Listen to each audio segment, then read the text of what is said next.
Hay una pared en el Museo del Louvre que millones de personas miran cada año. Pero lo verdaderamente asombroso no es lo que miran, sino a lo que le están dando la espalda. Exacto, es una situación muy curiosa. Totalmente. Porque para contemplar el pequeñísimo e íntimo retrato de la Mona Lisa, multitudes inmensas ignoran por completo una obra maestra de proporciones titánicas. Hablamos de casi 67 metros cuadrados de lienzo que cuelga justo detrás de ellos. Es que es casi imposible no verla si te giras. Pero la gente simplemente no se da la vuelta. Así es. Y hoy, en esta inmersión profunda, vamos a darnos la vuelta nosotros. Sobre la mesa tenemos una pila de materiales fascinantes. Bueno, compilaciones enciclopédicas, tratados históricos y recortes de historia del arte que nos invitan a diseccionar esta obra colosal. Qué falta le hace, la verdad. Hablamos de Las bodas de Caná, de Paolo Veronese, o como lo conocemos aquí en España, Veronés. Nuestra misión hoy es entender cómo un solo lienzo logra mezclar el misticismo religioso más profundo, el cotilleo de la alta sociedad renacentista, una técnica pictórica asombrosa y, para rematar, un violento robo napoleónico. Es un cóctel extraordinario, porque al acercarnos a esta pintura debemos desprendernos de la idea de que es simplemente un cuadro muy grande para decorar una pared. Claro, no es papel pintado. Para nada. En realidad es un documento histórico abrumador. Es una colisión monumental entre lo sagrado y lo profano. Es el testimonio visual de una época donde la devoción religiosa y el lujo desmedido convivían de una forma que a día de hoy nos resulta casi incomprensible. Vale, vamos a desgranar esto. Para que nos hagamos a la idea del impacto visual, las dimensiones físicas de este lienzo son un absoluto disparate. Son gigantescas. Hablamos de 6,69 metros de alto por 9,90 metros de ancho. O sea, es el equivalente a la superficie de un piso moderno entero. Imagínate pintar tu casa entera, pues eso.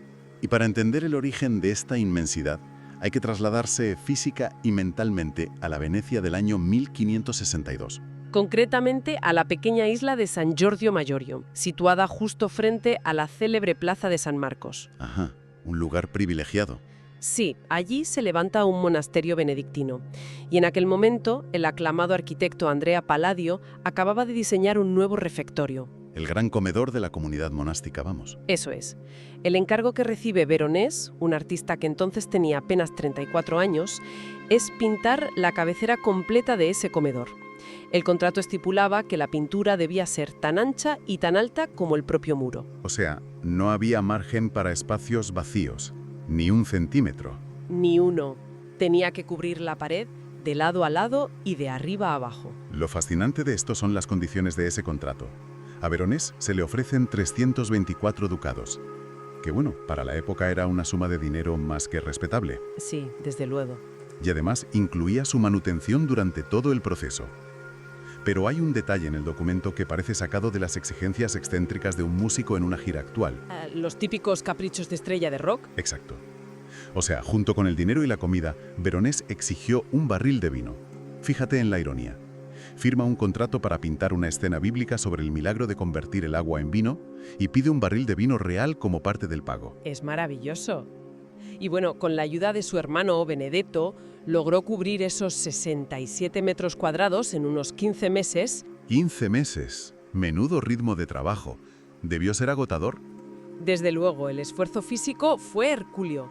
Pero lo fascinante de este asunto es un detalle conceptual que suele pasarse por alto. A ver, cuéntame.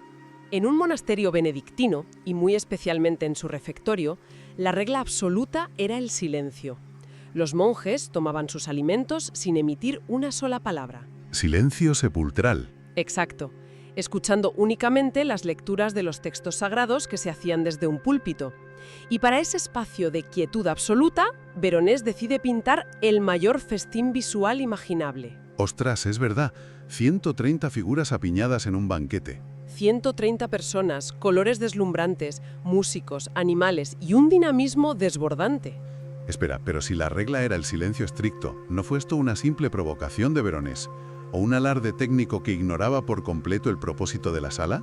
Es una duda razonable. Porque claro, llenar una pared de monjes silenciosos con una fiesta de 130 invitados parece casi una burla. Podría parecerlo a primera vista, pero ahí reside la genialidad y la paradoja de la obra. Si observamos los rostros de esa multitud festiva, hay cruces de miradas, hay gestos, hay movimiento. Sí, la escena está muy viva. Pero no hay bocas abiertas en carcajadas estridentes. Nadie parece estar gritando ni manteniendo conversaciones ruidosas. Veronés respeta la regla monástica desde una sutileza asombrosa. Qué interesante. Crea un estruendo puramente visual, no auditivo. De esta manera, proporciona a los monjes una ventana panorámica, un escape psicológico hacia un mundo de exuberancia que aliviaba la extrema austeridad de su día a día. Pero sin romper la atmósfera sagrada del comedor. Exactamente. Entendido el propósito, la ejecución técnica plantea un problema logístico tremendo. Hablamos de organizar a 130 personas a tamaño natural en una sola escena. Es un desafío inmenso. El riesgo de que el resultado sea un caos absoluto, un revoltijo visual donde el ojo no sepa dónde mirar, es altísimo. ¿Cómo logra estructurar todo ese lienzo sin asfixiar a quien lo observa? Pues la respuesta está en la ingeniería arquitectónica del cuadro. Veronés divide la colosal superficie en dos mitades horizontales muy claras. Ajá. La mitad inferior concentra casi todo el peso humano. Es allí donde la multitud se apiña alrededor de la mesa nupcial, los sirvientes corren y los perros se pasean. ¿Y la mitad superior? La mitad superior es un respiro monumental.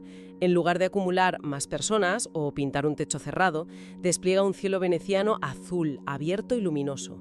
Todo enmarcado por una deslumbrante arquitectura clásica de columnas dóricas y corintias, balaustradas y patios abiertos. Y aquí es donde la cosa se pone realmente interesante, porque esa arquitectura no es un simple fondo de escenario. Para nada. O sea, Veronés está rindiendo un homenaje deliberado al propio Andrea Palladio, el arquitecto que acababa de rediseñar el monasterio. Básicamente, Veronés no estaba pintando una simple pared, estaba creando una ilusión óptica. Una especie de realidad virtual del Renacimiento. Totalmente. Estaba derribando el muro de piedra del refectorio para extender el comedor de los monjes hacia un patio monumental de la alta sociedad veneciana. Quien se sentaba a comer sentía que el espacio físico continuaba dentro del cuadro. Es una extensión virtual del espacio maravillosa. Y para que esa ilusión funcione, Veronés recurre a un dominio magistral de la perspectiva y, de manera muy particular, al uso del escorzo en las figuras de la parte superior del cuadro. A ver, para visualizarlo bien sin caer en términos demasiado académicos. El escorzo sería como mirar hacia arriba desde la calle a alguien que está asomado al balcón de un cuarto piso, ¿verdad? Sí, esa es la idea. Esa sensación de que el cuerpo se comprime visualmente hacia nosotros debido a la perspectiva extrema. Esa es la analogía perfecta. En las balaustradas superiores de la arquitectura pintada, Veronés coloca a varios personajes populares, sirvientes y curiosos, asomándose en posturas arriesgadas. Mirando hacia abajo, hacia la fiesta. Exacto. Al pintarlos con ese escorzo extremo, vistos desde abajo, refuerza la ilusión de que el monje, sentado en la mesa real, está alzando la vista hacia un balcón superior verdadero. Es brillante. Todo el marco arquitectónico no solo crea profundidad, sino que sirve como un contenedor racional, clásico y sereno que estabiliza el torbellino humano de la mitad inferior. Y supongo que el color también juega un papel ahí. Fundamental. Utiliza bloques de colores muy saturados, rojos intensos, lapislázuli y amarillos brillantes, y lo hace para ir guiando el ojo del espectador de un punto a otro de manera rítmica, evitando el agotamiento visual. Bien, tenemos un escenario arquitectónico perfecto, pero hablemos de la historia que ocurre en él. Porque el tema central es el primer milagro de Jesús, relatado en el Evangelio de Juan. Las bodas de Caná. Eso es. Cuando asiste a una boda en Caná de Galilea, se acaba el vino y él convierte el agua de unas inmensas tinajas en vino nuevo. Esa es la teoría. Esa es la teoría, sí. Pero claro, al mirar el cuadro cuesta encontrar a la Galilea del siglo I. Efectivamente, la narrativa bíblica es el pretexto. La ejecución, en cambio, generó incomodidad y fuertes críticas entre los sectores más conservadores de la Iglesia. Me imagino, claro. Porque el lienzo parece a todos los efectos una opulenta fiesta de la aristocracia veneciana. Venecia era el epicentro del comercio mundial, el punto de encuentro entre Europa y Oriente. Y Veronés plasma esa identidad vistiendo a sus personajes con sedas importadas, brocados de oro, turbantes otomanos y joyas deslumbrantes. Los documentos históricos de la época recogen una frase lapidaria que define muy bien aquel ambiente. Se decía que los venecianos creían muchísimo en San Marcos, bastante en Dios y poco o nada en el Papa. Es una cita fantástica. ¿Verdad que sí? Viendo esta multitud luciendo las últimas modas mientras ocurre un milagro bíblico, esa cita cobra todo el sentido. Entonces, ¿qué significa todo esto? ¿A qué te refieres? Me pregunto si estamos ante un pintor que camufla su amor por el lujo bajo una fina capa de religión para satisfacer a sus clientes pudientes. ¿Fue Veronés un provocador? Es una pregunta clave. Pero si conectamos esto con una perspectiva más amplia, entenderemos que la mentalidad veneciana del siglo XVI no veía una contradicción insalvable entre el éxito material y la devoción. Ah, o sea que iban de la mano. En cierto modo, sí. La belleza terrenal, la abundancia y el esplendor podían ser interpretados como reflejos directos de la magnificencia divina. Ya, entiendo. Ahora bien, Veronés sabía que el cuadro iba destinado a un monasterio. Necesitaba anclar teológicamente esa explosión de lujo para no cruzar la línea de la herejía, y lo hace mediante un eje vertical implacable, situado justo en el centro geométrico de la obra. Ese eje central es el verdadero corazón del cuadro. Si trazamos una línea imaginaria de arriba hacia abajo, la narrativa visual cambia por completo. Exacto. En la balaustrada superior central, justo en el punto más alto, vemos a unos carniceros afanados cortando trozos de carne. Ajá. Y a su lado levantando un cordero para ser sacrificado. Que no es para el menú, claro. Para nada. Este animal no es un simple detalle culinario para el banquete. Es una representación clara del Agnus Dei, el Cordero de Dios. Es el anuncio profético del futuro sacrificio de Cristo en la cruz. Ostras. ¿Y si dejamos caer la vista en línea recta desde ese cordero ensangrentado? Nos topamos directamente con la figura serena de Jesucristo. Está sentado en el centro exacto de la inmensa mesa, envuelto en un halo de luz purísima, flanqueado por la Virgen María y los apóstoles. Destaca muchísimo en medio de todo ese caos. Muchísimo. Pero el eje no termina ahí. Si seguimos bajando por esa misma línea vertical, a los pies de la mesa de Jesús hay un cuarteto de músicos concentrados en sus partituras. ¿Sí? Y justo delante de ellos, posado discretamente sobre la mesa, se esconde un detalle escalofriante. Un pequeño reloj de arena. Una vanitas de manual, ¿no? ¿Un recordatorio de la mortalidad? Precisamente. Ese reloj de arena es un memento mori, un aviso silencioso que dicta que el tiempo se agota. Qué fuerte. Nos recuerda que la música, la comida exquisita, las sedas y todo ese mundo de placeres terrenales son finitos y efímeros frente a la eternidad que representa el sacrificio sagrado de la cruz situado justo encima. Es un recordatorio teológico brillante. Veronés nos dice algo así como: disfruten del esplendor de la creación, pero no olviden cuál es el verdadero núcleo de la existencia. Lo has resumido perfectamente. Y para conseguir centrar esa atención en el milagro, Veronés comete un atropello social tremendo dentro de la lógica del cuadro. Las verdaderas estrellas de cualquier boda deberían ser los recién casados. Claro, son los protagonistas. Sin embargo, los novios de Caná están marginados. Han sido desplazados al extremo izquierdo de la larguísima mesa, casi perdiéndose en el marco, para ceder el centro absoluto a Jesús y a María. Es que el milagro divino impone su propia jerarquía por encima de cualquier convención humana. De hecho, el tema del vino está tratado con un respeto inmenso. Sí, se nota el cuidado. En la zona inferior izquierda vemos a un sirviente vertiendo el vino recién transformado desde un gran jarrón a una copa. Junto a él aparece un hombre vestido con suntuosidad blanca y, según los historiadores, es Benedetto, el hermano del pintor. ¿El que le ayudó a pintar el cuadro? Exacto, pues aparece estudiando atentamente la calidad del líquido en su copa. A pesar de que la fiesta gira en torno a barriles y bebidas, nadie en esos 67 metros cuadrados está borracho. Es verdad, nadie está perdiendo los papeles. Y no, el vino se presenta como un don de Dios, no como combustible para el exceso. Ahora bien, a ver, si los novios fueron arrinconados a un lado, queda muchísimo espacio libre en esa inmensa mesa. Y Veronés lo llena con lo que hoy llamaríamos la lista de invitados VIP de la época. Totalmente VIP. Convierte el banquete en un quién es quién de la geopolítica del Renacimiento. Así es. Veronés introduce un elenco de figuras históricas reales, completamente anacrónicas para una boda bíblica, pero esenciales para el mundo del siglo XVI. A ver, repasemos quién está ahí. Pues vemos al poderoso emperador Carlos V, pintado de perfil, dirigiéndose tranquilamente a un sirviente. Pero lo verdaderamente revolucionario es quién se sienta cerca. Sí. Hacia la izquierda, distinguible por un alto y elaborado turbante, aparece Solimán el Magnífico, el sultán del Imperio Otomano. Nada menos. Y también reconocemos a Leonor de Austria, al rey Francisco I de Francia, a la reina María de Inglaterra, a la gran poeta Victoria Colonna y a Alfonso de Ávalos.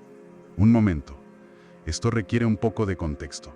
Sentar a Francisco I cerca de Carlos V, monarcas que estuvieron enfrentados en guerras sangrientas durante décadas por el dominio de Europa, ya es atrevido. Muy atrevido. Pero incluir al sultán del Imperio Otomano, el archienemigo militar y religioso del occidente cristiano, compartiendo la misma celebración bajo la mirada serena de Cristo, o sea, eso es otra dimensión. Es un ejercicio de utopía política sin precedentes.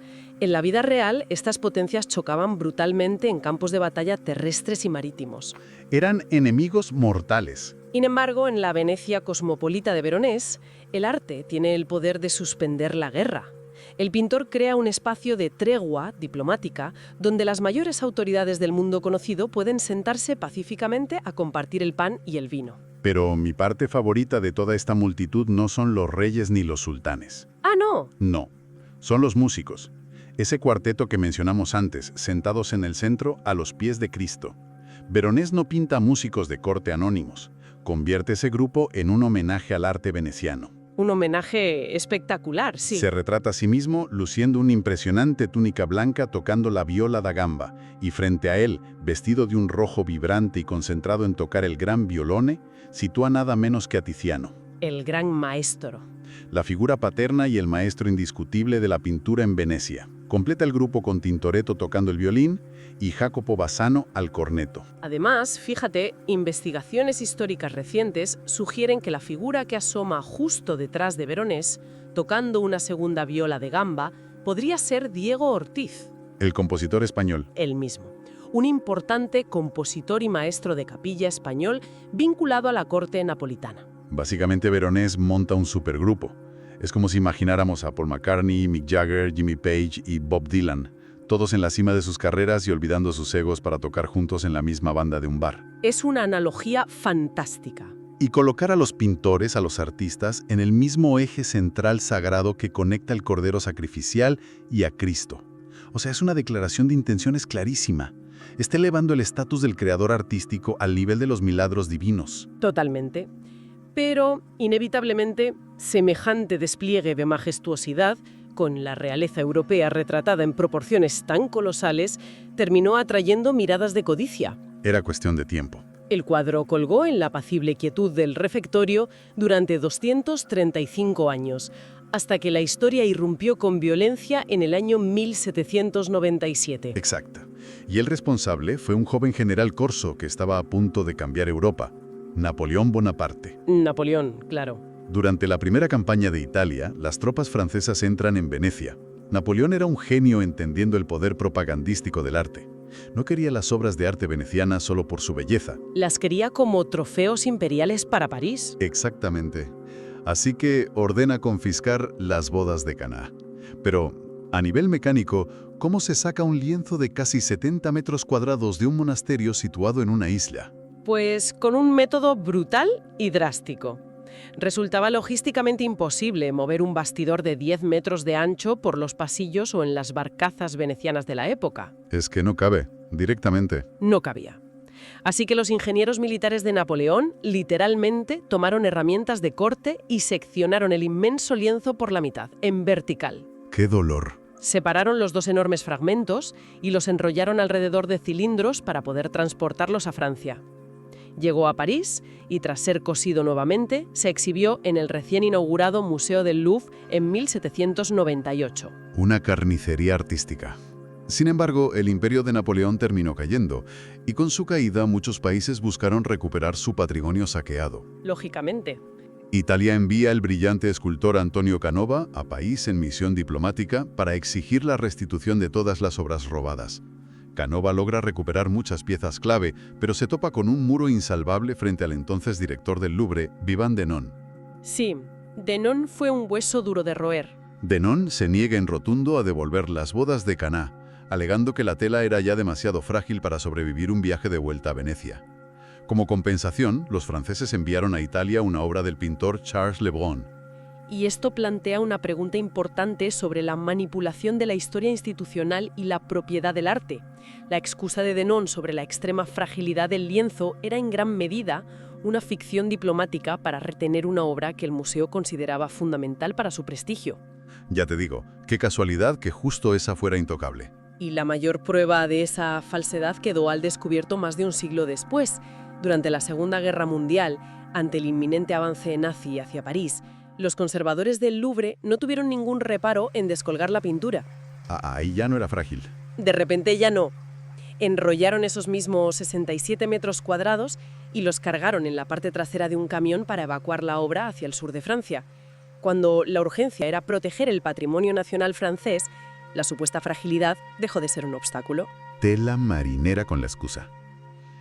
Aunque hay que decir que esos traslados bélicos, sumados a la tensión de la costura original de Napoleón, pasaron factura. El cuadro fue perdiendo tensión. Se fue deteriorando, sí. Entre los años 1990 y 1992, el Louvre tuvo que realizar una enorme y mediática restauración.